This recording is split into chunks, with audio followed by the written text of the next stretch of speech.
Hello everyone, welcome to my channel. Guys, आज मैं the charming step mom series की explanation करने वाली हूँ। ये बहुत ही अमेजिंग है। आई होप कि आप लोगों को ये सीरीज़ अच्छी लगेगी। एंड गाइस, अगर आप लोगों को मेरी वीडियो अच्छी लगती है तो प्लीज़ इसे लाइक भी कर दिया करें। एंड अगर आप लोगों ने अभी तक मेरे चैनल को सब्सक्राइब नहीं किया है तो please subscribe my channel. Thank you. So friends, ड्रामे की स्टार्टिंग में हमें फीमेल लीड टमी को अपनी बड़ी सिस्टर चेरी से बात करते दिखाया जाता है।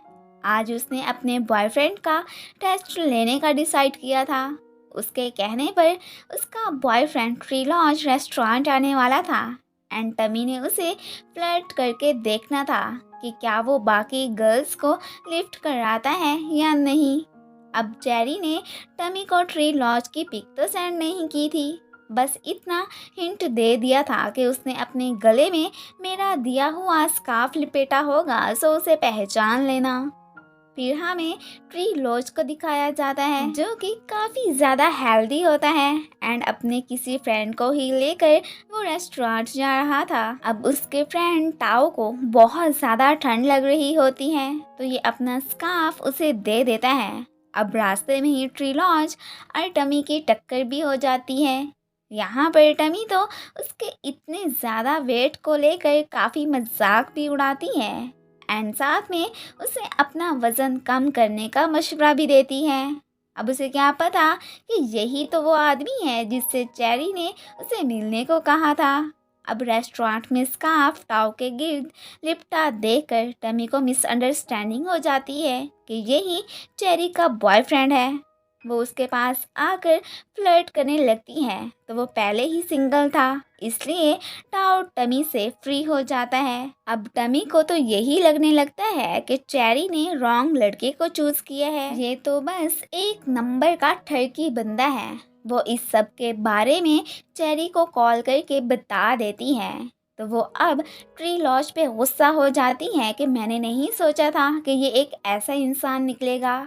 ट्री लॉज की वाइफ की डेथ बहुत अरसे पहले हो गई थी एंड उसके 3 बच्चे हैं जो कि अपनी ग्रैंड माँ एंड आंट के साथ रहते हैं। इन्हीं के लिए ही तो वो अब चेरी से शादी करना चाहता है ताकि उसके बच्चों को मॉम की कमी महसूस ना हो।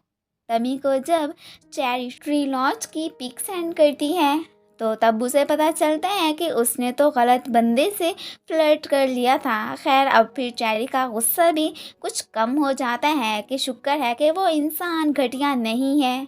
अब हमें 1 साल बाद का सीन दिखाया जाता है। टमी अपने होम टाउन वापस आ गई होती है एंड ट्री लॉज ने तो खुद की पर्सनैलिटी को काफ़ी ज़्यादा चेंज कर लिया हुआ था।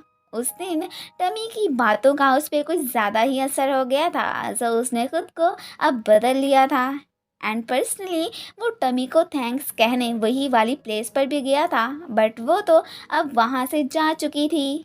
टमी को अब चेरी के थ्रू ट्री लॉज की सारी इन्फॉर्मेशन का पता चलता है कि वो एक बहुत बड़े बिजनेसमैन का बॉडीगार्ड है एंड वो अपनी फैमिली से इसलिए दूर रहता है कि कहीं कोई एनिमी उन्हें नुकसान ही ना पहुंचा दे। अब जब उसे उसके 3 बच्चों का पता चलता है तो वो काफ़ी ज़्यादा सरप्राइज होती है। दूसरी तरफ हमें ट्री लॉज की पूरी फैमिली को दिखाया जाता है। ग्रैंडमा तो काफ़ी ज़्यादा केयरिंग एंड स्वीट होती हैं। ट्री लॉज ने आज तक अपनी चेंजिंग पर्सनैलिटी को फैमिली और चेरी के सामने रिवील नहीं किया था। वो जस्ट उनसे फ़ोन या मैसेज पे ही बात किया करता था एंड उनकी सिक्योरिटी के लिए वो तो अब घर ही नहीं जाया करता था। ग्रैंडमा की बर्थडे आने वाली थी, इसीलिए सभी यही विश करते हैं कि इस दफ़ा तो डैड घर आ ही जाएं। चेरी अपनी जगह टमी को ट्री लॉज के घर जाने के लिए कहती है कि वो जाकर उसके बच्चों का दिल जीते ताकि बाद में उसे उनकी फैमिली में एडजस्ट होने में आसानी हो। पहले तो टमी उसकी बात मानने के लिए राज़ी नहीं होती, लेकिन जब चेरी उसे इमोशनली ब्लैकमेल करती है तो तब मजबूरन उसे उसकी बात माननी ही पड़ती है। घर पर तीनों बच्चे ये डिसाइड करते हैं कि अगर हमारे घर में स्टेप मॉम आएंगी तो हमने उसे अपनी मॉम की जगह नहीं देनी, बस ट्रिक्स यूज़ करके उन्हें घर से ही भगा देना है, क्योंकि वो अब ये नहीं चाहते थे कि उनकी फैमिली में कोई नया मेंबर आए। नेक्स्ट डे ट्री लॉज अपने बॉस, जो कि काफ़ी हद तक उसका बेस्ट फ्रेंड भी होता है, लूसीफर के साथ अपने होम टाउन वापिस आ गया होता है। एंड आते ही विलन्स उन पे अटैक कर देते हैं। बड़ी मुश्किल से ट्री लॉज लूसीफर को उनके चुंगल से बचा कर ले जाता है। यही वजह है कि वो फिर अपने घर से भी दूर रहता है। घर पर हमें एक शैलाई नामी लड़की को भी दिखाया जाता है, जो कि ट्री लॉज में काफ़ी ज़्यादा इंटरेस्टेड है, बट अभी तक उसकी इस फैमिली में कोई दाल नहीं गली है। तमी भी अपने सामान समेत ट्री लॉज के घर के बाहर आ गई होती है। वो डोरबेल चेक करने के लिए एक झाड़ू उठाती है तो तब फुइंग की नज़र उस पे पड़ जाती है। अब उसकी बड़ी बहन फोन ने उसे विचेस की इतनी ज़्यादा स्टोरी सुना दी थी कि वो तो टमी को एक विची समझ लेती है।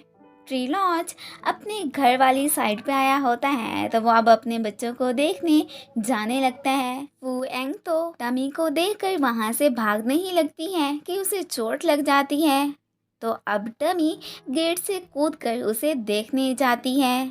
ट्री लॉज जब एक लड़की को अपनी बेटी की केयर करते देखते हैं वो काफ़ी ज़्यादा शॉक होता है कि आखिर ये लड़की कौन है। एंड फिर जब वो यहाँ पर टमी का फेस देखता है तो इसे पहचान जाता है कि ये तो वही लड़की है जिससे मैं पहले मिल चुका हूँ। खैर फिलहाल तो उसे गेट के बाहर देखकर फू एंग और टमी इसे किडनैपर समझकर वहाँ से भागने को कह देते हैं। जाहिर है पर्सनैलिटी चेंज होने की वजह से इसे कोई पहचान भी नहीं पाता। टमी के पुलिस को फ़ोन करने तक ये तो फिर वहाँ से भाग जाता है। अब यहाँ पर फू एंग की फैमिली टमी को देखकर काफ़ी ज़्यादा सरप्राइज होती है। पुलिस भी फिर घर आ गई होती है। पहले तो सभी टमी को किडनैपर समझ लेते हैं, लेकिन फू एंग के बताने पर उन्हें यकीन आता है कि ये लड़की बुरी नहीं है। चेरी ने ट्री लॉज को अपने सारे प्लान का बता दिया होता है कि वो उसके बच्चों के हार्ट में जगह बनाने के लिए उसके घर में मूव करना चाहती है। ये नहीं बताती कि एक्चुअली में वो अपनी जगह अपनी सिस्टर को उसके घर भेज चुकी है। खैर ट्री लॉज तो उसे अपने घर रहने की इजाज़त दे देता है।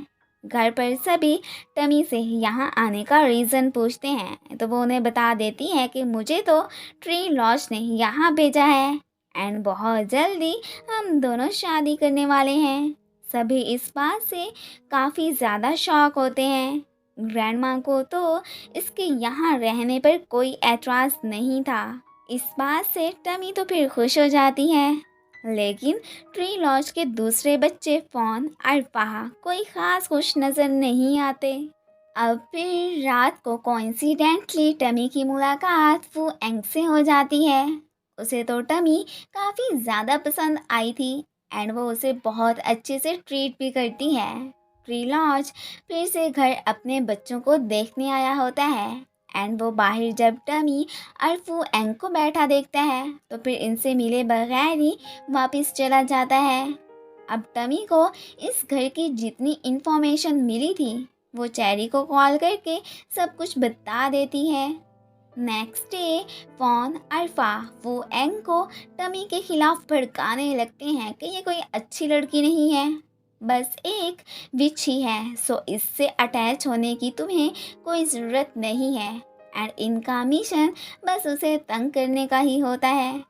पा तो हेल्प करने के बहाने से टमी का बैग लेकर भाग जाता है एंड उसकी सारी ड्रेसेस ख़राब कर देता है। इस बात से टमी काफ़ी ज़्यादा गुस्सा तो होती है, लेकिन फिर बर्दाश्त कर जाती है क्योंकि अपनी सिस्टर की खातिर उसे इन्हीं के घर ही जो रहना था। अब एक मॉल में शालाई और टमी की ट्री लॉज से मुलाकात भी हो जाती है। तीनों ही एक दूसरे को देखकर काफ़ी ज़्यादा सरप्राइज होते हैं। ट्री लॉज तो यहाँ पर घबरा जाता है कि कहीं शालाई उसे पहचान ही ना जाए। एंड इसी के साथ ही ये पार्ट ख़त्म हो जाता है। Thanks for watching guys. आप लोगों को ये सीरीज़ कैसी लगी कमेंट्स में ज़रूर बताइएगा। Thank you.